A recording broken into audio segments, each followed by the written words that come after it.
नमस्कार साथियों। आज 22 जनवरी है और 8-9 दिन बाद मोदी सरकार का इस कार्यकाल का अंतिम बजट प्रस्तुत होने वाला है। क्या उस बजट में इश्यूज हैं? हम विस्तार से उनके बारे में समय समय पर अपनी बात करते आए हैं, पर आज जो इश्यू हम आपके सामने लेके आए हैं वो देश पर कर्ज की स्थिति, द डेट ऑन इंडिया। और ये कर्ज की स्थिति इतनी भयानक बन चुकी है, मैं जो आंकड़े आपके सामने रख रहा हूं,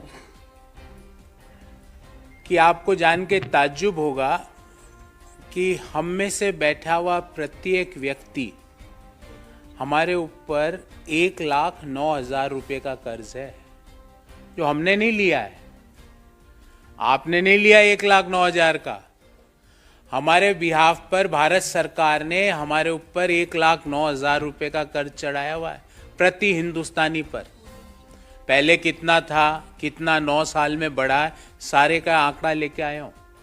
आपके और मेरे और कोई भी विवेकशील व्यक्ति के मन में ये जरूर आएगा कि भाई कर्ज लिया है तो आर्थिक विकास के कार्यों में लग रहा होगा, पर ये कर्ज आपके मेरे ऊपर 1,09,000 रुपये का कर्ज तो है, पर इस कर्ज का फायदा हमें नहीं मिल रहा, क्योंकि जो ग्रोथ मॉडल है देश का वो के शेप्ड रिकवरी मॉडल है। के अंग्रेजी में जो शब्द है ना, के मतलब हम जो ग्रो कर रहे थे नोटबंदी के बाद नीचे आए, गलत तरीके से जीएसटी लगाने से और नीचे आए, तालाबंदी के बाद फिर और नीचे आए, पर फिर जो बढ़े वो सिर्फ वो लोग बढ़े जिनकी डिटेल्स अभी 4-5 दिन पहले ऑक्सफैम की रिपोर्ट में आया कि हिंदुस्तान में, ये ताज्जुब की बात है कि हमारे देश में 5% जो लोग हैं उनके पास 60% संपत्तियां हैं, और जो बॉटम 50% जो लोग हैं देश के 140 करोड़ में से मैं गणना करूं तो जो 70 करोड़ लोग जो नीचे वाले हैं उनके पास मात्र 3% देश की संपत्तियां हैं। तो 5% अगर मैं कैलकुलेट करूं तो 140 का मतलब 7 करोड़ लोगों के पास देश की 60% से ज्यादा संपत्तियां हैं। और ऐसा नहीं है कि ये लोग जो जिनके पास 5%, जिनके पास 60% से ज्यादा संपत्तियां हैं वो देश को ज्यादा कर देते हो, ऐसा नहीं है। कर हम जो बॉटम 50% के लोग हैं, जो मिडिल इनकम ग्रुप और लोअर इनकम ग्रुप है, अगर हम कर की बात करें तो जीएसटी में हमारा कंट्रीब्यूशन 64% है। मतलब जो बॉटम 50%, जो 3% देश के एसेट्स को होल्ड करता है, वो देश के जीएसटी में 64% पैसा देता है, और जो 5% जो देश के 60% संपत्तियों को होल्ड करता है, वो जीएसटी में उनका कंट्रीब्यूशन मात्र 3% है। 3%, जो फर्स्ट 10% जो देश की जनसंख्या। तो ये जो के शेप्ड रिकवरी मॉडल है, इसमें जो मोदीनॉमिक्स है उसके लिए हम यही कहेंगे, rising debt, rising unemployment and rising inequality. जबकि राइज किसका होना चाहिए था? जीडीपी का। राइज किसका होना चाहिए था? पर कैपिटा इनकम का। राइज किसका होना चाहिए था कि हमारी रेटिंग जो हंगर इंडेक्स में है वो हमारी रेटिंग मतलब बढ़नी चाहिए थी, नीचे आनी चाहिए थी। तो कुल मिला के जो आज की जो प्रेस वार्ता है वो देश की डेट के ऊपर है। अब मैं विस्तार से एक एक बिंदु, जो मैंने मुख्य बिंदु आपके सामने रखे, विस्तार से एक एक बिंदु पर अपनी बात कहूंगा। जब मोदी सरकार ने सत्ता संभाली तो देश के ऊपर टोटल कर्ज था 55 लाख करोड़ रुपया, 55 लाख करोड़ रुपीस, और 2023 मार्च 31 को अनुमानित है, भारत सरकार का आंकड़ा दे रहा हूं, अनुमानित है 155 लाख करोड़ रुपया। मतलब 55 लाख करोड़ रुपया हुआ सन 1947 से लेकर मार्च 31 2014 तक, और मार्च 31 2014 से लेकर मार्च 31 2023 में हो गया 55 का 155 लाख करोड़। आजादी से लेकर 2014 तक प्रति देशवासी पर कर्ज था 43,000 रुपया, जो मार्च 2023 में भारत सरकार के आंकड़ों के अनुसार रहने का अनुमान है 1,09,373 रुपया। और मैंने पिछले 9 साल का पूरा आंकड़ा बनाया, एक टेबल आपके सामने रखूंगा। इस टेबल में प्रति वर्ष भारत सरकार ने कितना कर्ज लिया और पर कैपिटा कर्ज देशवासियों पर कैसे चढ़ा। जो मार्च 2014 में 55 लाख करोड़ का कर्ज था, वो 155 लाख करोड़ का कैसे हो गया मोदी जी? मोदी जी, ऐसा क्या हुआ कि पिछले 9 सालों में जो कर्ज है वो 2.5 गुना से भी ज्यादा बढ़ा है। 43,124 से रुपये से बढ़कर 1,09,373 रुपया। पिछले 9 सालों में प्रति हिंदुस्तानी पर कर्ज बढ़ा है 66,249 रुपये। 66,249 is the increase per capita debt on every Indian in our country. ऐसा क्या हुआ कि 55 लाख 155 लाख करोड़ रुपया हो गया? जो टोटल कर्ज 31 मार्च 2014 को 55 लाख करोड़ था, वो 155 लाख करोड़ कैसे हो गया? और ये पैसा किसके उपयोग में आया, उसका ब्यौरा दे देता हूं। मैंने कई बार राइजिंग अनएम्प्लॉयमेंट की बात करी, मैंने कई बार इस पटल से राइजिंग पॉवर्टी की बात करी कि आज हिंदुस्तान में दुनिया में सबसे ज्यादा गरीब हमारे देश में निवास करते हैं। पर आज आपको राइजिंग इनइक्वालिटी की बात बताता हूं कि ये कर्ज हम ले रहे हैं, हमारे प्रत्येक देशवासी के ऊपर चढ़ रहा है 1,09,373 रुपया। हम में से प्रत्येक हिंदुस्तानी पर चढ़ गया, पर उस कर्ज का फायदा हमें नहीं मिल रहा। फायदा मिल रहा है चंद लोगों को जिनकी वेल्थ बढ़ रही है, बाकी सब लोगों की वेल्थ कम होती जा रही है। और ये मैं नहीं कह रहा, जो मैंने आपको 55 लाख करोड़ से 155 लाख करोड़ बताया, ये भारत सरकार का आंकड़ा है। जो मैं अब आपको ऑक्सफम की रिपोर्ट के अनुसार पढ़ के सुनाता हूं कि देश के 5% अमीर लोगों के पास देश की 60% से ज्यादा संपत्ति है, और नीचे के 50% लोगों के पास देश की मात्र 3% संपत्ति है, 3% वेल्थ है। पर ये नीचे के 50% जिनके पास 3% वेल्थ है, वो जीएसटी देते हैं, देश की 64% वहीं से आ रही है। और जो ऊपर के 10% अमीर लोग हैं, जिनके पास देश में की 70-80% की वेल्थ है, वो जीएसटी देते हैं मात्र 3%। मतलब अगर 100 रुपए जीएसटी इकट्ठी होती है, तो जो नीचे के 50% लोग हैं, उनकी तरफ से 64 रुपए इकट्ठी होती है। और जो वेल्दी लोग हैं, जिनके पास देश की 60% से ज्यादा संपत्ति है, वो सिर्फ 3% जीडीपी देते हैं। तो कर्ज ले रहे हैं हम सब लोग, आप लोग, मैं, हम जैसे करोड़ों लोग। बेरोजगारी की बात ही नहीं कर रहा, उसका विश्व रिकॉर्ड तो रोज बढ़ता जा रहा है। कर्ज हमारे ऊपर चढ़ रहा है, और फायदा उस कर्ज का किनको हो रहा है? उन खरबपतियों को जिनकी संख्या दिन ब दिन प्रत्येक वर्ष बढ़ती जा रही है। रिपोर्ट आती है कि इस वर्ष भारत में इतने खरबपति हो गए, पर रिपोर्ट कभी भी ये नहीं आती कि हिंदुस्तान में दुनिया में सबसे ज्यादा गरीब आज हिंदुस्तान में है। रिपोर्ट कभी ये नहीं आ रही कि कोरोना के दौरान जितने लोग दुनिया में गरीबी में गए, उनमें से 79% लोग हिंदुस्तान के थे।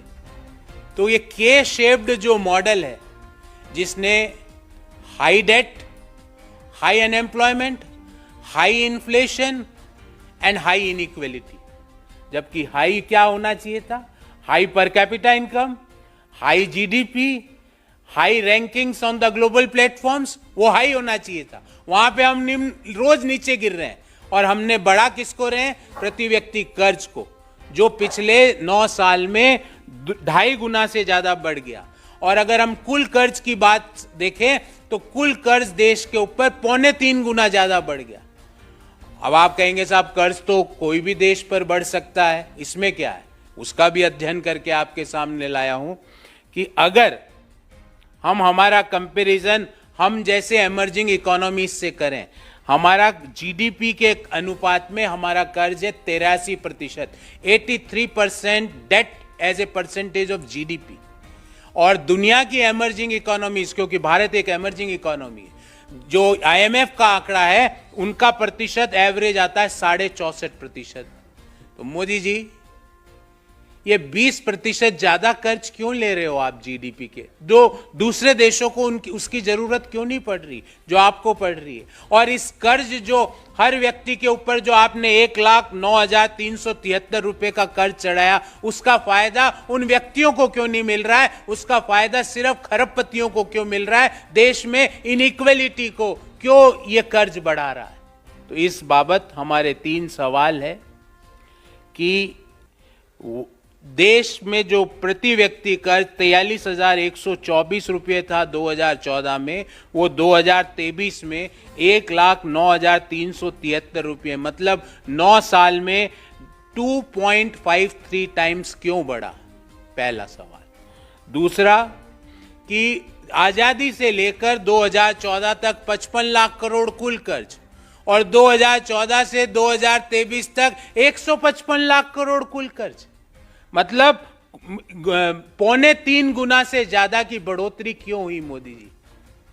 नंबर 3 कि ये इस कर्ज का फायदा देशवासियों को क्यों नहीं मिल रहा है? क्यों हमारी देश का जो विकास का मॉडल है वो के शेप्ड है, वो वी शेप्ड? दुनिया के सारे देश कोरोना में नीचे आए पर सभी पूरी पॉपुलेशन ऊपर उठी, पर हमारे यहां हम नीचे तो सब आ गए पर ऊपर सिर्फ खरबपति उठ रहे हैं, हम लोग नहीं उठ पा रहे हैं। तो मोदी जी ये के शेप्ड रिकवरी इकोनॉमिक मॉडल को कैसे बंद किया जाएगा?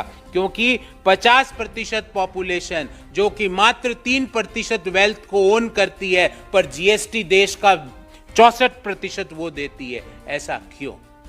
तो यही हमारे 3 मुख्य प्रश्न थे। मैं आपके सवाल लूं उससे पहले बहुत संक्षिप्त में अंग्रेजी में अपनी बात कहूंगा। Modi government is burying our future generation in debt. Debt per capita or debt per Indian increased from rupees 43,124 as on March 31st, 2014 to rupees 1,09,373 as on March 31st, 2023. In last 9 years, we had a growth of 2.53 times on debt per capita. Modinomics means K-shaped recovery. K-shaped recovery means all of us went down, but only billionaires are going up. Why the entire country is not going up?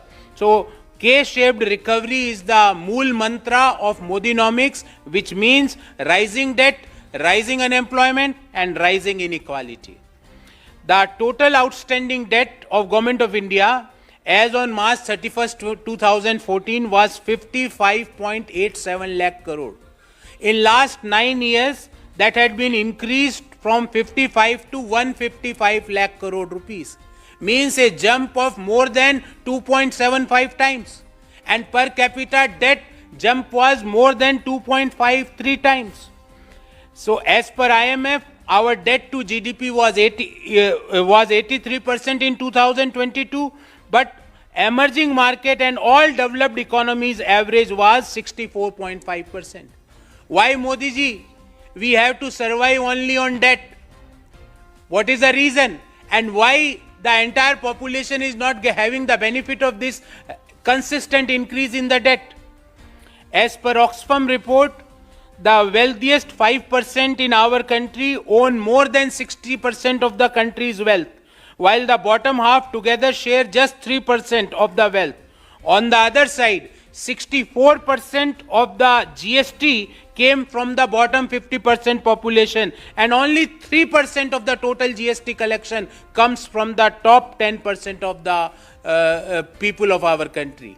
Why we are having such an income inequality? Why this rise in debt? which is on each one of us, but the benefit of this is taken away by only few people. In this regard, we had three specific questions. First, why was debt per Indian increased from rupees 43,124 as on 31st March 2014 to rupees 1,09,373 as on 31st March 2023 in the last 9 years, a jump of 2.53 times. What is the reason? Number two, from 1947 till March 31st, 2014, the total debt of the government of India was 55 lakh crore. But from March 2014 to March 2023, estimated debt had increased from 55 lakh crore to 155 lakh crore, a jump of 2.77 times. Why? And last but not least, why is the money borrowed is just helping in a K-shaped recovery?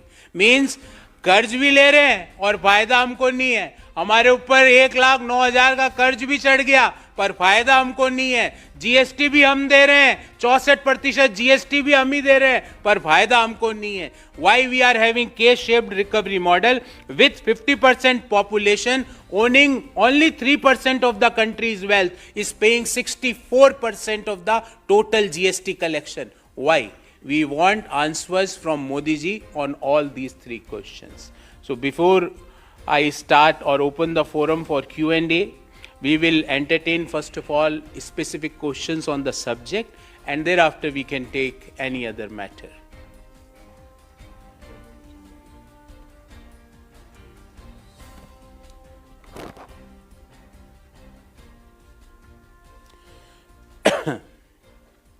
Okay. No, nothing on this. If you have any other matter, we can enter here.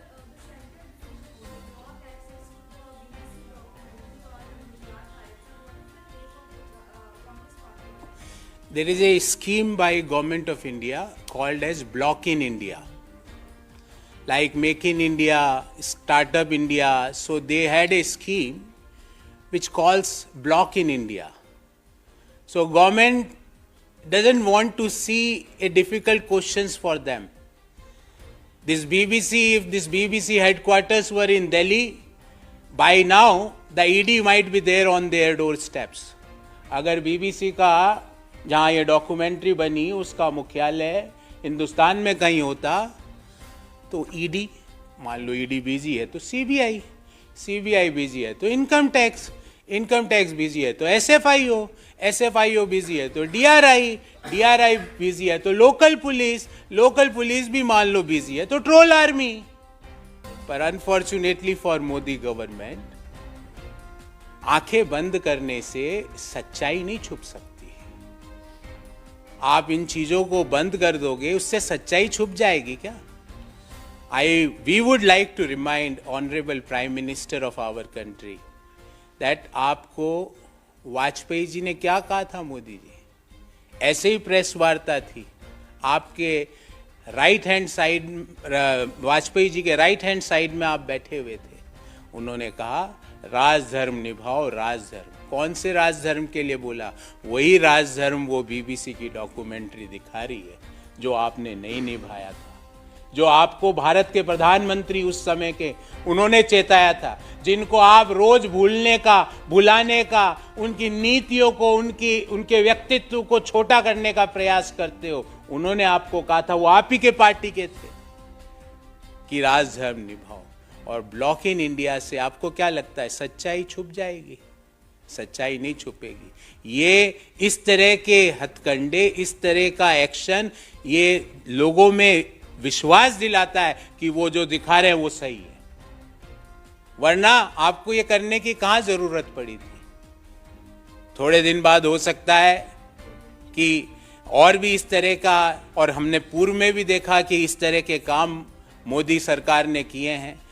वो world hunger index में हमारी ranking खराब आई, हम नहीं मानते.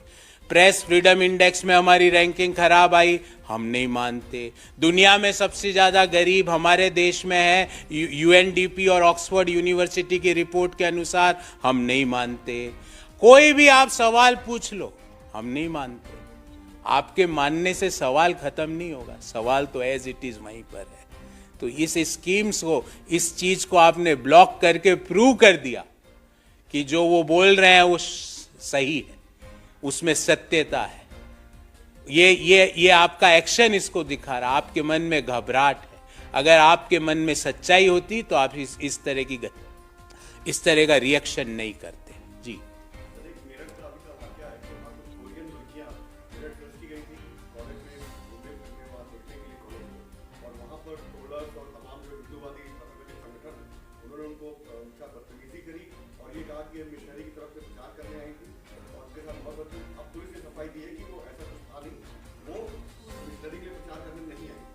देखिए, मुझे याद है कि कुछ समय पूर्व एक बम्बई में भी एक साउथ कोरिया के ब्लॉगर के साथ अप्रिय और मैं कहूँगा एक दुष्कर्म की कोशिश की गई थी, और वो जब वीडियो बना रही थी तो वहाँ पर उसके साथ बदतमीजी की कोशिश की गई थी। ऐसा क्यों हो रहा है? ये देश में इस तरह का प्रचलन क्यों बढ़ता जा रहा है? मैं इस पे आ रहा हूँ, क्योंकि ये तो आप पहले क्या होता है, ये लोग बदतमीजी करते हैं, उसके बाद जब फंस जाते हैं तो धर्म के आड़ के पीछे छुपने का प्रयास करते हैं।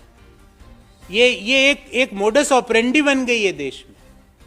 पहले जिन लोगों ने भी देख, हमारे देश में पर्यटन को हम बढ़ावा देते हैं, इनक्रेडिबल इंडिया, पधारो हमारे देश, बड़ी बड़ी स्कीम्स है हमारे टूरिज्म मिनिस्ट्री की। प्रत्येक राज्य सरकारों का प्रयास रहता है कि उनके राज्यों में टूरिस्ट का फुटफॉल बढ़े, क्योंकि ये फॉरेन एक्सचेंज लाता है, ये हमारा जो रुपया दिन ब दिन गिर रहा है उसको रोकने का काम करता है, और अंतर्राष्ट्रीय पटल पर देश की छवि को विकसित करने का काम करता है। तो इस तरह की घटना होती है तो क्यों अभी तक उत्तर प्रदेश सरकार चुप बैठी हुई है?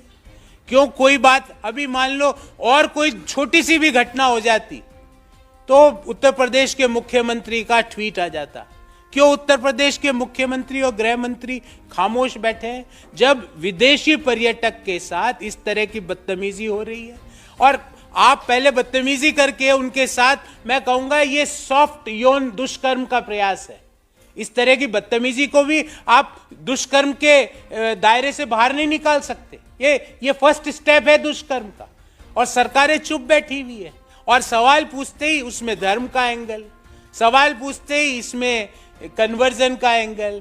अरे आप वहां पे बैठे हो, क्या आपके पास प्रूफ है कि भाई ये लोग इन चीजों में लिप्त हैं? उन चीजों की जानकारी दीजिए, और अगर नहीं है आपके पास इस तरह की जानकारी तो तुरंत दोषियों के खिलाफ कड़ी से कड़ी कार्रवाई कीजिए, क्योंकि इससे देश का नाम भी खराब होता है। इस तरह के वीडियोस, इस तरह के वाकये अंतर्राष्ट्रीय मीडिया में, अंतर्राष्ट्रीय जो सोशल मीडिया के प्लेटफॉर्म से वहां पर चलते हैं, विदेशी पर्यटक भारत में आने से घबराते हैं, और जो देश के लिए ना तो इकोनॉमी वाइज सही है ना देश की ख्याति के लिए अच्छी बात है। सर, मध्य प्रदेश के जो मुख्यमंत्री शिवराज सिंह चौहान का एक बयान आया है, उन्होंने कहा है कि अंग्रेज तो चले गए मगर कांग्रेस ने अंग्रेजी हमारे सर पर डाल दी है। ये एक तरीके का षड्यंत्र था ताकि बड़े बच्चों के जो लोग बड़े लोगों के जो बच्चे हैं वो आगे बढ़े, गरीब के बच्चे आगे ना बढ़े। शिवराज सिंह चौहान साहब, मेरी आपको चुनौती कि आपके बच्चे हिंदी माध्यम की स्कूल से पढ़े हैं? मुझे पता है वो कहाँ से पढ़े। एक बच्चा तो सिम्बायोसिस से पढ़ रहा है, क्या हिंदी माध्यम में परीक्षा दी उस बच्चे ने? मैं आपसे पूछ रहा हूँ। हमारे बच्चे जाए हिंदी माध्यम में, और शिवराज सिंह चौहान के बच्चे अमेरिका, लंदन की यूनिवर्सिटियों में पढ़े, बड़े बड़े विश्वविद्यालयों में पढ़े, अंग्रेजी माध्यम की स्कूलों में पढ़े। सारा ज्ञान है हम लोगों के लिए, सारा ज्ञान है मध्यम आय वर्गीय परिवारों के लिए, निम्न आय वर्गीय। और क्यों करते हैं पता आपको ये बात? ताकि हम उनके बराबर नहीं बैठ सके, उनसे आंखों में आंखें डाल के सवाल नहीं पूछ सके। खुद के बच्चे पढ़ रहे हैं लंदन में, एक बच्चा पढ़ रहा है अमेरिका में, बड़े बड़े विश्वविद्यालयों में अंग्रेजी माध्यम से पढ़ते हैं, और यहां पे हमको अंग्रेजी का बखान कर रहे हैं। मैं उनको कहना चाहूंगा, जो भी लोग ये सवाल पूछते हैं, पहले अपनी मार्कशीट और अपने बच्चों की मार्कशीट रखें कि ये मेरी मार्कशीट हिंदी माध्यम की मैं रख सकता हूं, शिवराज जी मेरे में है वो कलेजा, और ये मेरे बच्चों की मार्कशीट है हिंदी माध्यम में सरकारी स्कूलों की, और फिर हम आपसे चर्चा करेंगे। आप खुद गुरुजी बैंगन खाए, दूजन को उपदेश। तो ये इस तरह की बातें देश के बच्चों को, देश के मिडिल इनकम ग्रुप के परिवारों के बच्चों को, लोअर इनकम ग्रुप परिवारों के बच्चों को आगे बढ़ने से रोकने की प्रक्रिया है।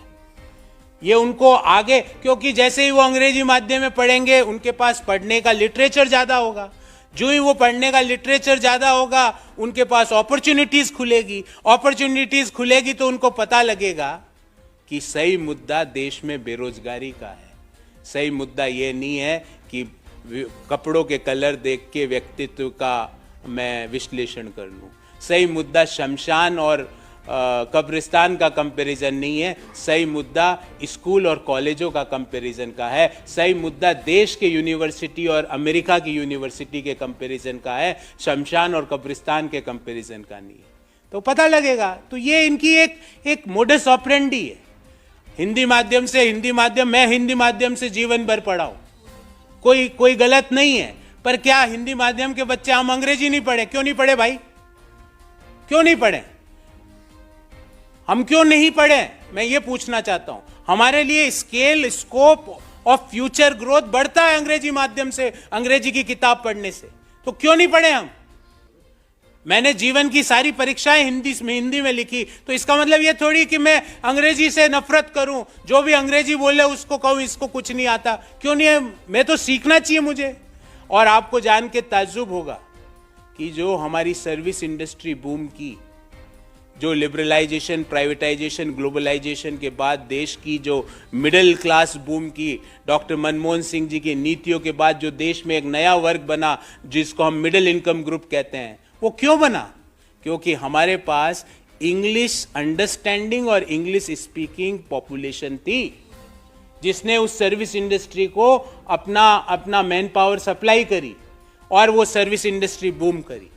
और जिसका नतीजा ये हुआ कि देश में सिलिकॉन वैली, देश में नए नए टेक्नोलॉजिकल डेवलपमेंट हुए, जिसका नतीजा ये हुआ कि दुनिया में कहीं भी सॉफ्टवेयर का नाम आता है तो लोग यही कहते हैं कि हिंदुस्तान का होगा व्यक्ति। दुनिया में कहीं पे आईटी सर्विस का नाम आता है, भले वो कैलिफोर्निया हो, इजराइल हो या दुबई हो, दुनिया में कहीं नाम आता है कि ये टेक्नोलॉजी है तो बोला है बंदा हिंदुस्तान का होगा। और अब आप हमको वापस पुराने पाषाण युग में पहुंचाना चाहते हो और खुद के बच्चों को अंग्रेजी बुलवाते हो। खुद के बच्चे अंग्रेजी में बात करते हैं, अंग्रेजी माध्यम में पढ़ते हैं, और गरीब का बच्चा, मिडिल क्लास का बच्चा अंग्रेजी में नहीं पढ़ना चाहिए, वो सरकारी स्कूल में जाए।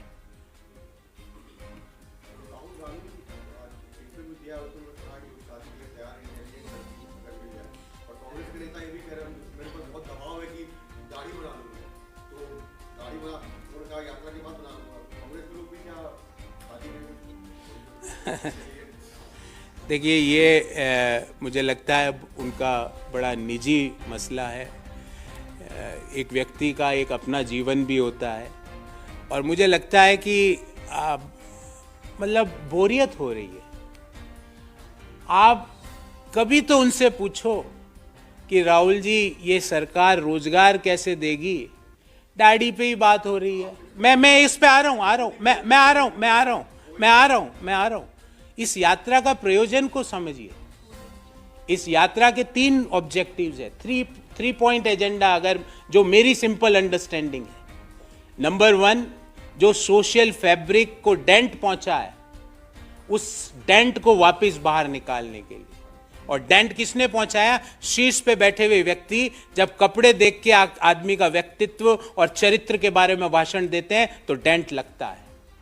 जब कपड़ों का रंग देख के चरित्र का चित्रण होता है तो सामाजिक जो ताना बाना उस ढांचे पे डेंट लगता है। राहुल जी उस डेंट को रिपेयर करने के लिए आ गए। दूसरा, इस यात्रा का दूसरा प्रयोजन यह है कि हमारा जो डिस्कशन का एजेंडा है, वो डिस्कशन का एजेंडा गलत चीजें बन जाती है। रंग, खान पान, ये इस तरह का मीट खाना है कि उस तरह का मीट खाना है, ये वेजिटेरियन खाना है कि नॉन वेजिटेरियन खाना है, कपड़ों, शर्ट पीला पहन सकता हूं, व्हाइट पहन सकता हूं, ब्लू पहन सकता हूं, ब्लैक पहन सकता हूं, प्रोटोकॉल्स हैं, जबकि ये नहीं होना चाहिए। उनका दूसरा ऑब्जेक्टिव था कि डिस्कशन पॉइंट में आए कि रोजगार, कि ऐसी स्थितियां क्यों बनी कि 45 साल की सबसे बुरी बेरोजगारी मोदी सरकार में आई और आज भी वो बेरोजगारी लगातार कांस्टेंट है। इसका क्या कारण है?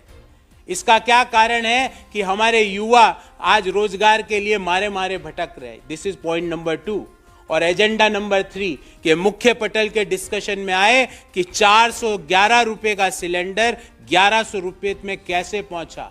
पिछले 9 सालों में सिलेंडर की कीमतें 2.25 गुना बढ़ी। क्या किसी मध्यम आय वर्गीय परिवार की, निम्न आय वर्गीय परिवार की जो मासिक आय है वो 2.25 गुना बढ़ी है? हाँ, मोदी जी के दोस्तों की बढ़ी है, वही ऑक्सफम रिपोर्ट बता रही है। तो मुझे लगता है कि इन मुद्दों पर मैं और मेरी पार्टी, मुझे लगता है अगर चर्चा करेंगे तो देश के लिए, देश के युवाओं के लिए ज्यादा सार्थक होगा। जो राहुल जी ने अपने विवाह के बारे में कहा वो उनका निजी इश्यू है। मेरा या किसी और का उन चीजों पर टिप्पणी करना मुझे लगता है कि किसी व्यक्ति की प्राइवेसी में दखलंदाजी है, जो हम जिसमें विश्वास नहीं करते। अब मेरे तो पता नहीं कि किसने बोला, किसको नहीं, किसने नहीं बोला। मैंने तो कहा इस 3 ऑब्जेक्टिव के साथ ये यात्रा शुरू हुई। मैंने आपको बोला ना, ये 3 एजेंडा है और ये तीनों एजेंडा, पहला एजेंडा में हमने भारी सफलता पाई, सेकंड और थर्ड एजेंडा में भी आज लोग डिस्कशन में आ चुके हैं। देश के बच्चे, युवा जिस तरह से यात्रा में जुड़ रहे हैं उससे लग रहा है, महिलाएं जिस तरह से यात्रा में जुड़ रही है उससे लग रहा है कि देश का, युवाओं का मुख्य एजेंडा रोजगार है, जो इस यात्रा का सेकंड ऑब्जेक्टिव था। और जब यात्रा में महिलाएं देश की जुड़ती है तो हमें इस बात पे और बल मिलता है कि जो हमारा थर्ड एजेंडा था कि राइजिंग इन्फ्लेशन, महंगाई, वो भी डिस्कशन में आ रहा है। तो हमें ये यात्रा बड़ी सार्थक लग रही है। इस यात्रा का जो ऑब्जेक्टिव के साथ, जिस पॉजिटिव माइंडसेट के साथ इस यात्रा की जो शुरुआत की थी, हमने उसमें बड़ी सफलता, मैं कहूँगा 100% तो विश्लेषण करेंगे यात्रा संपूर्ण होने के बाद, पर बड़ी सफलता हमने पाई है। सर, बिहार में भी आपका भारत जोड़ो यात्रा चल रहा है, यहाँ से तो में शिरकत नहीं कर रहे हो। कांग्रेस पार्टी के राष्ट्रीय अध्यक्ष वहां गए थे इस यात्रा को शुरू करने, और अभी जब भारत जोड़ो यात्रा यहाँ चल रही है, देश का बजट अगले सप्ताह आने वाला है, आप देखेंगे कि आने वाले समय में इस यात्रा में कई लोग और शिरकत करेंगे। पर आपकी जानकारी के लिए बता दूं, कांग्रेस पार्टी के राष्ट्रीय अध्यक्ष श्री मल्लिकार्जुन खड़गे साहब इस यात्रा को शुरू करने के लिए बिहार गए थे। धन्यवाद। सर, एक मीडिया में चर्चित मौलाना है, मौलाना साजिद रशीदी, उन्होंने एक बयान दिया है जिस पर विवाद हो गया है। उन्होंने कहा है कि सोमनाथ मंदिर को तोड़ने की बात गजनवी को लेकर के लोग कहते हैं, लेकिन हकीकत ये है कि गजनवी को वहां हो रहे गलत कामों के बारे में लोगों ने बताया और उस गलत काम को रोकने के लिए गजनवी आया। ये साजिद रशीदी का बयान है, इस पर देखिए, ना तो वो इतिहास के कोई जानकार है कि उन्होंने इतिहास में पीएचडी कर रखी हो, कि भाई उनकी, या तो वो दिखाए कि भाई मेरा पीएचडी का टॉपिक था वो काल जिस समय ये सारी इश्यूज हुए थे। मैंने अपने जीवन के 20 साल उसके इतिहास के रिसर्च में बनाए। मैं तो आग्रह करूँगा कि ऐसे लोग सिर्फ अखबार में अपनी खबर छपवाने के लिए इस तरह की बातें करते हैं। हमें बातें देश के लोगों से जुड़े हुए मुद्दों पर करनी है। ऐसे लोगों पर प्रतिक्रिया मुझे नहीं लगता कि मैं या किसी भी समझदार व्यक्ति को देनी चाहिए। इतिहासकार कोई बात करे, प्रमाण के साथ करे, तो कोई बात भी समझ में आए। पर ऐसा मैं भी कुछ भी बोल दूं बिना इतिहास के जानकार, जैसे प्रधानमंत्री जी किसी भी विषय पर कुछ भी बोल देते हैं ना, तो उनकी बातों को दिल से कौन बुरा नहीं मानते, हम उनको मन से माफ कर देते।